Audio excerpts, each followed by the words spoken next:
ไปรับเอาน้องบอลมาแล้วพี่น้องมาตรงเฮียนอ้นกะขายปิ่งขายจามคือเก้าบอลสบายดีนะลูกเอาฮอทดอกให้กินพี่น้องเอ้ยปิ้งลูกชิ้นกันเนี่ยปิ้งลูกชิ้นปิ้งฮอทดอกเอาลูกเอาโตดิกินกี่โมกมาเสร็จโมกมาปิ้งลูกชิ้น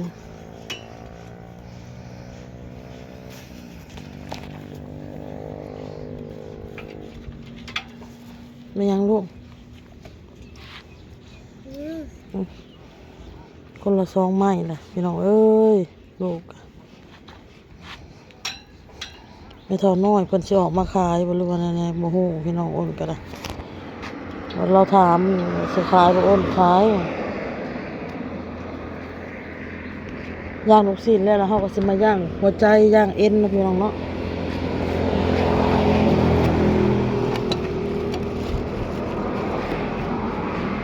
พักเฮาพี่น้องอัดไว้กล่องโฟมน้อยกระทัดรัดบาเต้เป็นเอามาพี่น้องสำนีพอดีอ้นว่ะ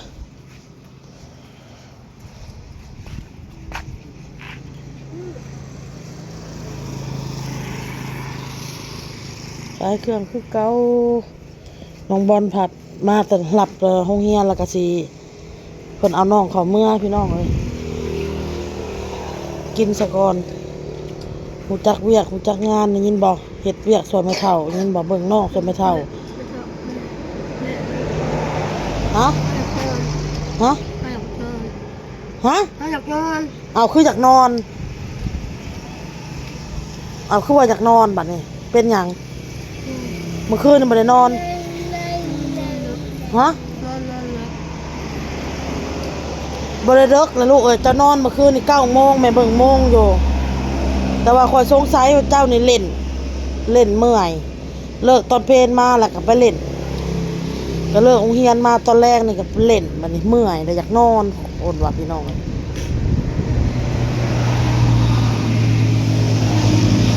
ก็สิเมื่อยแห้ง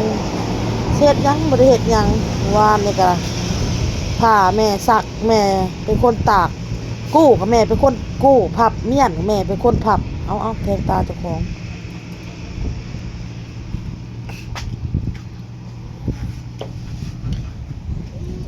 อยากนอน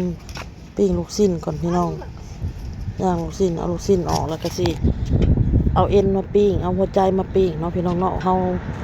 ปิ้งเทื่อละ15 ไม้อันนี้อ้นปิ้ง15 ไม้เด้อพี่น้องเด้อฮอทดอกก็15 ไม้เนาะลูกเอาไปกินละคนละ2 ไม้แล้วพี่น้องเด็กๆกินโศกใส่ใบบุญนี่พี่น้องเอ้ยเพิ่นอยู่ในพวก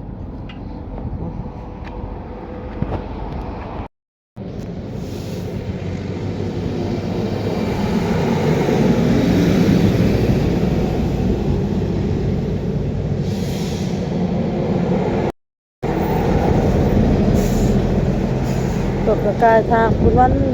พี่น้องเอ้ยนั่งอยู่นี่แหละอ้นก็ได้ขายของพี่น้องเอ้ยสบายดีเด้อมาสุขุสุคนนั่งขายของอยู่ตรงนี้ไม่ได้แม่น้อยเราก็ไปได้ขายนะน้องๆไปเวียกหรือว่าไปทำธุระเพิ่นเด็กๆก็เข้ามาแล้วพี่น้องน้องออโต้น้องบอลเข้ามาเลย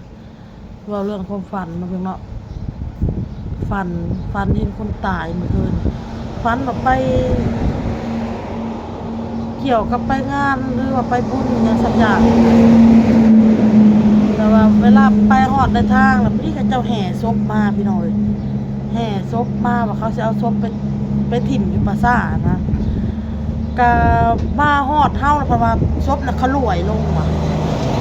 ศพน่ะเป็นศพเผาว่าเน่าเปื่อยพี่น้องในความฝันดอกฝันซีโบซีเบไปพี่น้องเอ้ยเอากระบอกหัวเป็นสิเป็นฝันดีหรือฝันบ่ดีนะพี่น้องเนาะฝันมีคนตาย ไปบุญไปหยังน่ะสิไปงานบุญบ่มีงานบุญช่วงเฮือหรืองานอีหยังนี่แหละไปแล้วพอดีไปพ่อคนตายเขาเจ้ากำลังสิเอาศพไปถิ่มพี่น้อยในความฝัน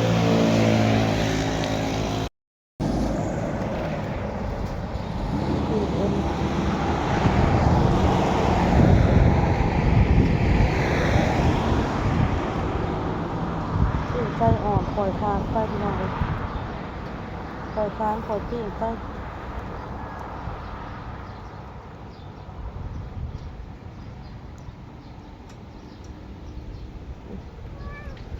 อยากมืด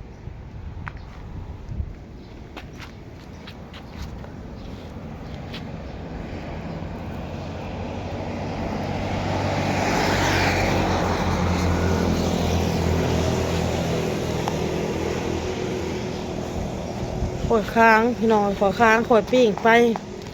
แห้งไรมันกระใหม่มันบ่งามบ่ว่าอ้นสิบ่ได้ปิ้งจนว่าสุกอะเรียร้อนเนาะเฮาสิปิ้งสำลาพอมีคนมาซื้อหรือว่าคนมาสั่งแล้วเฮาก็อันข้างเพิ่นอีกอุ่นอีกพี่น้องอุ่นคายเพิ่นเด้อพี่น้องเด้อนั้นมาบัดนี้ก็สิค่ำสิมื้อเลยเด้อพี่น้องเอ้ยแป๊บเดียวนึงเนาะแต่ว่ามื้อนี้อ้นก็พอได้ขายอยู่พี่น้องขายอ้นใหญ่เนาะพี่น้องเนาะกะ55,000เป็นเงินกีบพี่น้องแล้วก็นางไผแน่พี่น้องเอ้ยแม่ของรัตนาเนาะพี่น้องเนาะเพิ่นมาอุดหนุนพี่น้องเอ้ยซื้อซอย60,000พี่น้องมีลูกชิ้นแน่ลูกชิ้นน้ำแน่แล้วก็จามนี่แน่เนาะเป็นอุดหนุนมีจามน้ำพี่น้องนะคะ60,000โอน55,000สน้อย10,000แล้วก็มีเบาอันหนึ่งอีกกลายมาเป็นซื้อซอยอ้นละ10,000เด้อ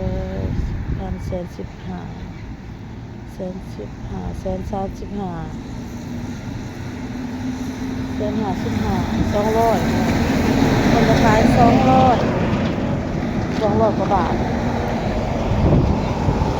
กล้องหน้าข่อยงามแห้งกล้องหน้าข่อยจนแบบมีซิวมีริ้วรอยยังเลยหน้าข่อยกล้องหน้างามแห้งนะเพื่อนเนาะคือกล้องแต่งเลย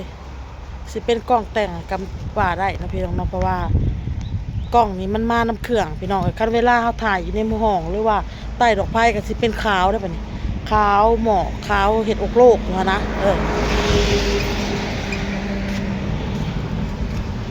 หมดกระใกล้ทางเที่ยวทางไปเป็นวันเลยพี่น้อง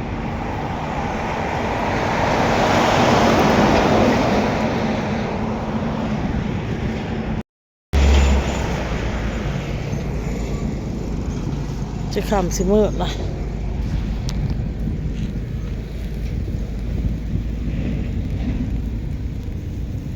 ในเฮือนกาแม่จีดไปกับสปิ้งเอ็นกินพี่น้องเลย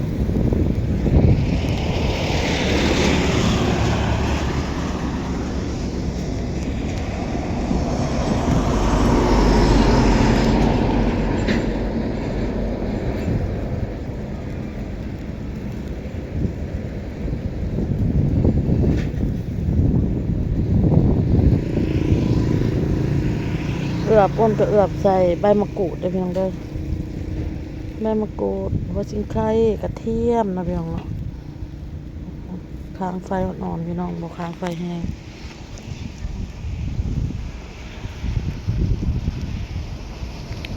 ขายไปแต่ละมื้อพี่น้องมื้ออื่นกันลงตลาดคือเก่ามื้ออื่นก็สิซื้อเอ็นแบบนี้แหละมาย่างขายแล้วก็กระหัวใจนะพี่น้องซื้อเอาย่างละโลเอามาซื้อหลายพี่น้องอย่างละโลมาเฮ็ดมันจึงทันมันจึงแบบบ่มีแต่เก่าอะนะพี่น้องขายลูกโซ่ลูกชิ้นฮอทดอกมื้อละถุงบางทีทำเฮาบ่ได้ขายหมดมื้อเดียวถุงหนึ่งลูกชิ้นก็ฮอทดอกก็คือกันพี่น้องบางทีก็จากมื้อ2มื้อต่อถุงหนึ่งจะขายเลยมาเลยโอนไปหน้าไปตลาดมาเลยบ่เห็นได้อีกแล้วไปตลาดจ้ะเอายางหลดยางหัวเลยบ่ได้ไปซ้ำโอ้ได้ไปซ้ำโอ้ยเทวดา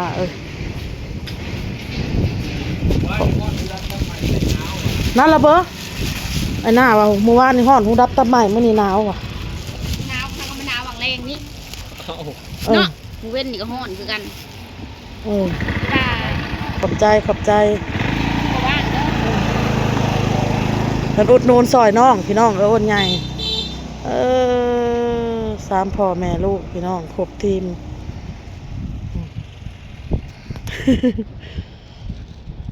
จะพิษกันเด้อ คนหมักว่าหยอกเพิ่นพี่น้องเอ้ยมึงอย่าว่าให้กูเพิ่นว่าหยอกเพิ่นว่าแต่สุกเอาออกพี่น้องเลยตอนนี้ยังบ่สุกก็ยับเข่าปีกไฟอ่อน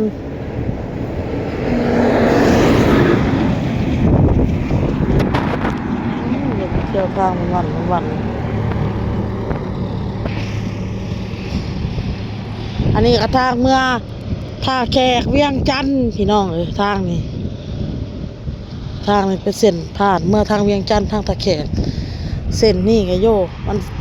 ไปสวรรณเขตปากเซอัตตปือเซกองพุ่นล่ะพี่น้องเส้นนี้ไปเมืองเซโปนวิละและเมืองพีนไปหันเวียดนามมันละทางนี่พี่น้องเบิ่งในกล้องจะคือยังแจ้งอยู่พี่น้องเอ้ยแต่ตัวจริงอะมืดจำนี่แหละได้เป็นตัวจริงซื้อโอนย่างนี่ก็สิได้เข่าแล้วพี่น้องเอ้ยเพราะว่ามันมืดแล้วเด้ค่ำละ